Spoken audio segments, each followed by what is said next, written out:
ಓಂ ಸದ್ಗುರುನಾಥ ಶರಣಂ ಜಯ ಜಯ. ಓಂ ಸಚ್ಚಿದಾನಂದ ಶರಣಂ ಜಯ ಜಯ. ಎಲ್ಲರಿಗೂ ನನ್ನ ನಮಸ್ಕಾರಗಳು. ಜ್ಞಾನೇಶ್ವರಿ ಗೀತಾಮೃತ. ಈಗ ಕೃಷ್ಣ ಪರಮಾತ್ಮನು ಅರ್ಜುನನಿಗೆ ಉಪದೇಶವನ್ನು ಮುಂದುವರಿಸಿ ಹೇಳ್ತಾ ಇದ್ದಾನೆ. ಹೇ ಅರ್ಜುನ, ಇಂದ್ರಿಯಗಳನ್ನು ನಿಗ್ರಹಿಸಿ ಫಲಾಶೆಯನ್ನು ತೊರೆದು ಸ್ವಧರ್ಮವಾದ ವಿಹಿತ ಕರ್ಮಗಳನ್ನು ಆಚರಿಸುವವರೇ ಸತ್ಯವಾಗಿಯೂ ಮೋಕ್ಷವನ್ನು ಪಡೆದು ಬ್ರಾಹ್ಮಿ ಸ್ಥಿತಿಯಲ್ಲಿ ಇರುವರು. ಏನು ಹೇಳ್ತಾ ಇದ್ದಾನೆ? ಅರ್ಜುನ, ಇಂದ್ರಿಯಗಳನ್ನು ನಿಗ್ರಹಿಸಿ ಆ ಮೂಲಕ ಫಲಾಶೆಯನ್ನು ತೊರೆದು, ಯಾವುದೇ ಕರ್ಮ ಮಾಡಿದ್ರೂ ಫಲದ ಆಶೆಯನ್ನು ತೊರೆದು ಕೇವಲ ಕರ್ಮವನ್ನಾಗಿಯೇ ಅದನ್ನು ಚೆನ್ನಾಗಿ ಆಚರಣೆ ಮಾಡಬೇಕು. ಮತ್ತು ಸ್ವಧರ್ಮವಾದ ವಿಹಿತ ಕರ್ಮವನ್ನು ಆಚರಿಸುವವರೇ ಸತ್ಯವಾಗಿಯೂ ಮೋಕ್ಷವನ್ನು ಪಡೆದು ಬ್ರಹ್ಮಸ್ಥಿತಿಯನ್ನು ಪಡೆಯುವರು, ಮೋಕ್ಷವನ್ನು ಪಡೆಯುವರು ಅಂತ ಅರ್ಜುನನಿಗೆ ಕೃಷ್ಣನು ಹೇಳ್ತಾ ಇದ್ದಾನೆ. ಮುಂದುವರೆದು ಹೇಳ್ತಾನೆ, ಹೇ ಅರ್ಜುನ, ಜನಕಾದಿ ರಾಜಮಹರ್ಷಿಗಳು ವಿಹಿತ ಕರ್ಮಾನುಷ್ಠಾನದಿಂದಲೇ ಮುಕ್ತಿಯನ್ನು ಪಡೆದರು. ಜನಕ ಮಹಾರಾಜ ದೊಡ್ಡ ಜ್ಞಾನಿ. ಆತ ದೊಡ್ಡ ಜ್ಞಾನಿ ಆದರೂ ಕೂಡ ರಾಜ್ಯಭಾರ ಕಾರ್ಯದಲ್ಲೇನು ಲೋಪವೇನು ಮಾಡಲಿಲ್ಲ. ಅದನ್ನು ಕೇವಲ ಒಂದು ತನ್ನ ಪಾಲಿನ ಕರ್ತವ್ಯ ಎಂಬಂತಷ್ಟೇ ಮಾಡಿ ಮುಗಿಸಿದ್ನೇ ಹೊರತು ಅಲ್ಲಿ ಚಕ್ರವರ್ತಿಯಾಗಿ ಅವನು ಯಾವುದೇ ಬಿರುದು ಭಿನ್ನಾಣಗಳಿಗೆ ಹೋಗಿ ಮನಸ್ಸು ಕೊಟ್ಟು ನಿಲ್ಲಿಲ್ಲ. ಅವನು ಕೇವಲ ಪ್ರಜಾಪರಿಪಾಲನೆಯನ್ನು ಮಾಡಿ ತನ್ನಷ್ಟಕ್ಕೆ ತಾನು ಆತ್ಮಚಿಂತನೆಯಲ್ಲಿ ತೊಡಗಿಕೊಂಡಿದ್ದ. ಆದ್ದರಿಂದ ಸ್ವಧರ್ಮದಲ್ಲಿ ಪೂರ್ಣ ದೃಷ್ಟಿಯನ್ನು ಇಟ್ಟಿರಬೇಕು. ಈ ಆಚರಣೆಯಿಂದ ಬರುವ ಪ್ರಯೋಜನವೇನೆಂದರೆ, ಈ ಸ್ವಧರ್ಮಾಚರಣೆಯಿಂದ ಏನು ಪ್ರಯೋಜನ ಬರುತ್ತೆ ಅಂದರೆ, ಮೂಢರಿಗೆ ಮೇಲ್ಪಂಕ್ತಿಯಾಗಿರುವುದು. ನಿನ್ನ ಕರ್ಮಾಚರಣೆಯನ್ನು ನೋಡಿ ಅಜ್ಞಾನಿಗಳು ಸಹ ಅದನ್ನು ಅನುಸರಿಸಿ ನಡೆಯುವುದರಿಂದ ಅವರಿಗೂ ಧರ್ಮ ಶಿಕ್ಷಣವು ದೊರೆತಂತಾಗಿ ಈ ಮಾರ್ಗದಲ್ಲಿ ಪ್ರವೃತ್ತರಾಗುವರು.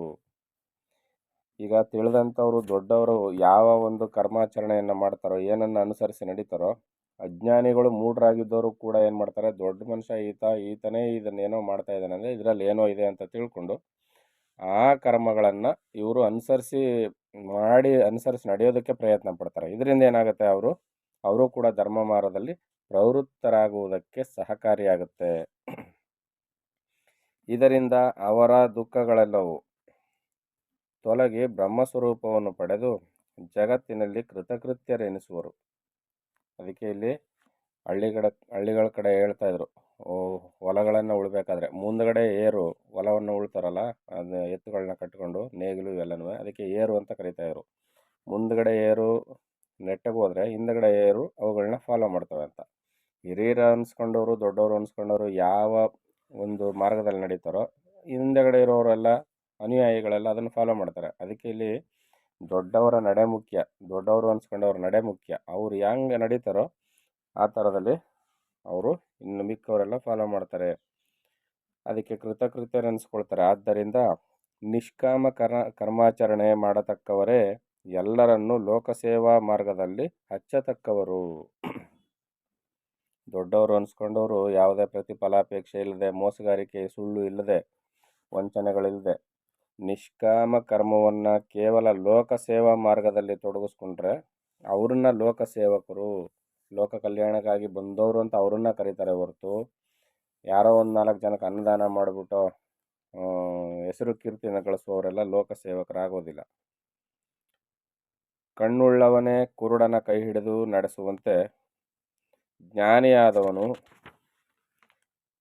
ಧರ್ಮಾಚರಣೆಯ ಮಾರ್ಗವನ್ನು ಲೋಕದವರಿಗೆ ಕಲಿಸಬೇಕಾಗಿದೆ. ಕಣ್ಣು ಕಾಣದೇ ಇರೋರನ್ನ ಕಣ್ಣಿರುವವನು ಜೋಪಾನವಾಗಿ ಕರ್ಕೊಂಡು ಹೋಗುವಂತೆ ಇಲ್ಲಿ ಈ ನಿಷ್ಕರ್ಮ ಕರ್ಮವನ್ನು ಮಾಡ್ತಾನಲ್ಲ, ನಿಷ್ಕಾಮ ಬುದ್ಧಿಯಿಂದ ಕರ್ಮವನ್ನು ಮಾಡ್ತಾನಲ್ಲ, ನಿಷ್ಕಾಮ ಕರ್ಮವನ್ನು ಮಾಡ್ತಾರಲ್ಲ, ಅವರು ಲೋಕದವರಿಗೆ ಒಳ್ಳೆಯ ಮಾರ್ಗವನ್ನು ಕಲಿಸಬೇಕಾಗಿದೆ. ಜ್ಞಾನಿಗಳೇ ಧರ್ಮ ಮಾರ್ಗವನ್ನು ತೊರೆದರೆ ಲೋಕದಲ್ಲಿರುವ ಅಜ್ಞಾನಿಗಳಿಗೆ ತಿಳುವಳಿಕೆಯು ಬರುವುದಾದರೂ ಹೇಗೆ? ಈಗ ಅರ್ಜುನನ್ನ ನೀನು ಜ್ಞಾನಿ ಅಂತ ಹೇಳ್ತಾ ಇದ್ದಾನೆ ಕೃಷ್ಣ.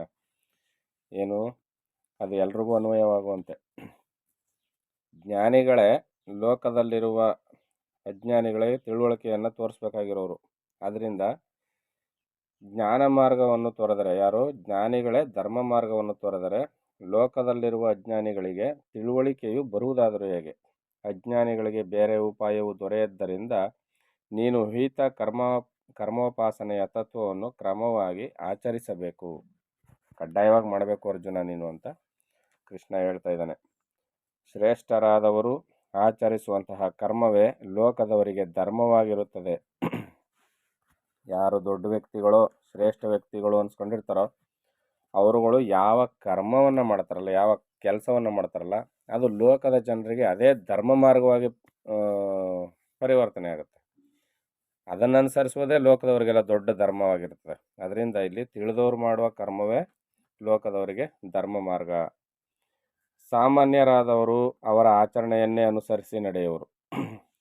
ಸೃಷ್ಟಿಯ ನಿಯಮವೇ ಈ ರೀತಿಯಲ್ಲಿ ಇರುವುದರಿಂದ ಸ್ವಧರ್ಮಾನುಷ್ಠಾನವನ್ನು ಎಂದಿಗೂ ಬಿಡಬಾರದು. ಅದರಲ್ಲಿಯೂ ಸಂತರಾದವರು ತಪ್ಪದಂತೆ ಸ್ವಧರ್ಮವನ್ನು ಆಚರಿಸಲೇಬೇಕು.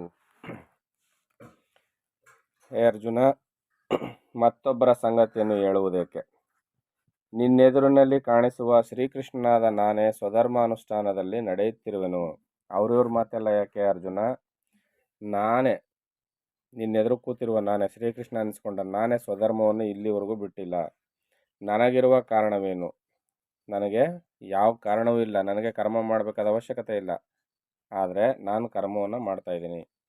ಈ ಸ್ವಧರ್ಮಾನುಷ್ಠಾನವನ್ನು ಮಾಡುವುದಕ್ಕೆ ನನಗೇನಾದರೂ ಸಂಕಟವಾಗಲಿ, ಮನಸ್ಸಿನ ಇಚ್ಛೆಯನ್ನು ಪೂರ್ಣ ಮಾಡಿಕೊಳ್ಳುವುದಕ್ಕೆ ಬಡತನವಾಗಲಿ ಬಂದಿರುವುದೇ? ನನಗೆ ಮನಸ್ಸಿಗೆ ಸಂಕಟವೂ ಇಲ್ಲ, ನನಗೆ ಬಡತನವೂ ಬಂದಿಲ್ಲ. ಆದರೂ ಕೂಡ ನಾನು ಕರ್ಮವನ್ನು ಮಾಡ್ತಾಯಿದ್ದೀನಿ. ಈಗ ನಿನಗೆ ಕಾರಣವು ಗೋಚರವಾಯಿತೆ. ಸಕಲ ಗುಣಗಳಿಂದ ಪೂರ್ಣವಾಗಿರುವ ನನಗೆ ಸಮನಾದವರು ಈ ಬ್ರಹ್ಮಾಂಡದಲ್ಲಿ ಮತ್ತೊಬ್ಬರಿಲ್ಲವೆಂಬುದನ್ನು ನೀನು ಚೆನ್ನಾಗಿ ಅರಿತಿರುವೆ. ಕೃಷ್ಣ ಏನು ಹೇಳ್ತಾ ಇದ್ದಾನೆ? ಸಕಲ ಗುಣಗಳಿಂದ ಪೂರ್ಣವಾಗಿರುವ ನನಗೆ ಸಮನಾದವರು ಈ ಜಗತ್ತಿನಲ್ಲೇ ಇಲ್ಲ. ಅಂದರೆ ಅವನು ಪರಿಪೂರ್ಣನು, ಗುಣ ಪರಿಪೂರ್ಣ. ಗುಣರಹಿತನು ನೀನೇ, ಗುಣಭರಿತನು ನೀನೇ ಅಂತ ಏನು ಆಡಿ ಹೊಗಳ್ತೀವಲ್ಲ, ಹಾಗೆ ಗುಣಪರಿಪೂರ್ಣನು ಈತನು. ಅವನಿಗೆ ಸರಿಸಮನಾದವರು ಯಾರೂ ಇಲ್ಲ. ನನ್ನ ಗುರುಗಳಾದ ಸಾಂದೀಪಿ ಮುನಿಗಳ ಕುಮಾರನು ದೇಹ ಬಿಟ್ಟಿದ್ದಾಗ ನಾನೇ ಸ್ವತಃ ಯಮಲೋಕಕ್ಕೆ ಹೋಗಿ ಕರೆದುಕೊಂಡು ಬಂದೆನು. ಇಂತಹ ನನ್ನ ಅಲೌಕಿಕ ಪರಾಕ್ರಮವನ್ನು ನೀನೇ ಕಣ್ಣುಗಳಿಂದ ನೋಡಿರುವೆ. ಹೀಗಿದ್ದರೂ ಶಾಂತ ಭಾವದಿಂದ ಸಮಸ್ತ ವಿಹಿತ ಕರ್ಮಗಳನ್ನು ಆಚರಿಸುತ್ತಲೇ ಇರುವೆನು. ಸಾಂದೀಪನ ಮುನಿಗಳ ಮಗನು ತೀರ್ಕೊಂಡಾಗ ಕೃಷ್ಣ ಸಾಕ್ಷಾತ್ತಾಗಿ ಯಮಲೋಕಕ್ಕೆ ಹೋಗಿ ಯಮನಿಗೆ ಹೇಳಿ ಆ ಹುಡುಗನನ್ನು ಕರೆತಂದು ಮತ್ತೆ ಬದುಕಿಸ್ಕೊಟ್ಟ. ಇಂಥದನ್ನು ಸಾಕ್ಷಾತ್ತಾಗಿ ನೀನು ನೋಡಿದೀಯಾ? ಇಂಥ ಶಕ್ತಿ ಉಳ್ಳ ನನಗೆ ಕರ್ಮಾಚರಣೆ ಮಾಡ್ಬೇಕನ್ನೋದೇನಿದೆ? ಅದರಿಂದ ನನ್ನಂಥವನೇ ಈ ಸ್ವಧರ್ಮವನ್ನು ಮಾಡ್ತಾ ಇದ್ದೀನಿ ಅಂದರೆ, ಕರ್ಮಾಚರಣೆಯನ್ನು, ನಿಷ್ಕಾಮ ಕರ್ಮವನ್ನು ಮಾಡ್ತಾ ಇದ್ದೀನಿ ಅಂದರೆ ಅದು ಯಾತಕ್ಕಾಗಿ ಅಂದರೆ ಲೋಕದ ಜನರು ಕೂಡ ಇದನ್ನು ಅನುಸರಿಸಿ ನಡೀಲಿ ಅಂತ. ನಾನು ಮಾಡುವ ಕರ್ಮಾಚರಣೆ ಲೋಕದ ಜನರಿಗೆ ಧರ್ಮವಾಗಿ ಪರಿವರ್ತನೆ ಆಗುತ್ತೆ. ಇದರಿಂದ ಅದನ್ನು ಆಚರಣೆ ಮಾಡಿದ್ರೆ ಅವ್ರು ಏನಾಗ್ತಾರೆ? ಧರ್ಮಿಷ್ಠರಾಗ್ತಾರೆ, ಧರ್ಮ ಮಾರ್ಗದಲ್ಲಿ ಪ್ರವೃತ್ತರಾಗ್ತಾರೆ, ಲೋಕಕ್ಕೆಲ್ಲ ಶುಭವಾಗುತ್ತೆ. ಅದರಿಂದ ನೀನು ಅವಶ್ಯವಾಗಿ ಧರ್ಮದ ಆಚರಣೆಯನ್ನು, ನಿಷ್ಕಾಮ ಕರ್ಮವನ್ನು ಮಾಡಲೇಬೇಕು ಅಂತ ಅರ್ಜುನನಿಗೆ ಕೃಷ್ಣ ಹೇಳ್ತಾ ಇದ್ದಾನೆ. ಲೋಕದವರೆಲ್ಲರೂ ನನ್ನ ಆಚರಣೆಯನ್ನೇ ನೋಡಿಕೊಂಡು ಕರ್ಮವನ್ನು ಮಾಡುವರು. ನಾನು ತ್ಯಾಗ ಮಾಡಿದರೆ ಎಲ್ಲರೂ ತ್ಯಾಗ ಮಾಡುವರು.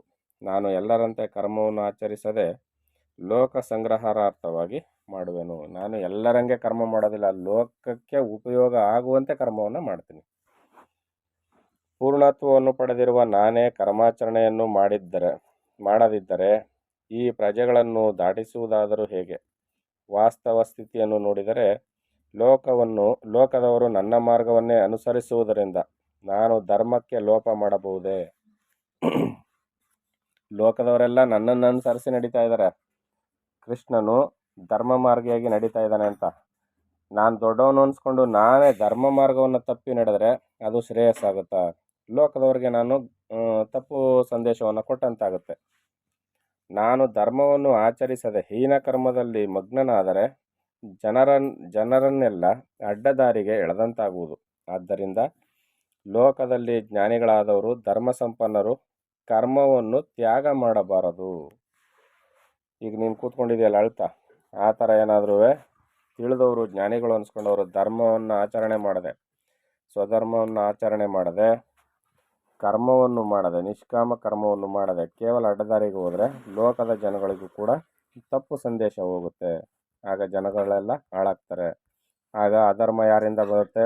ತಿಳಿದವರಿಂದಲೇ ಅಧರ್ಮ ಪ್ರಾಪ್ತಿಯಾಗುತ್ತೆ ಲೋಕದಲ್ಲಿ. ಅದರಿಂದ ನೀನು ಧರ್ಮಾಚರಣೆಯನ್ನು ಮಾಡು, ಸ್ವಧರ್ಮವನ್ನು ಆಚರಿಸು, ಲೋಕದ ಜನರಿಗೆ ಮಾದರಿಯಾಗು ಅಂತ ಅರ್ಜುನನಿಗೆ ಕೃಷ್ಣನ್ ಹೇಳ್ತಾ ಇದ್ದಾನೆ. ನಾವು ಮುಂದಿನ ಆಡಿಯೋದಲ್ಲಿ ಮುಂದಿನ ವಿಚಾರವನ್ನು ತಿಳಿಸ್ಕೊಡ್ತೀನಿ. ಎಲ್ಲರಿಗೂ ಒಳ್ಳೆಯದಾಗಲಿ.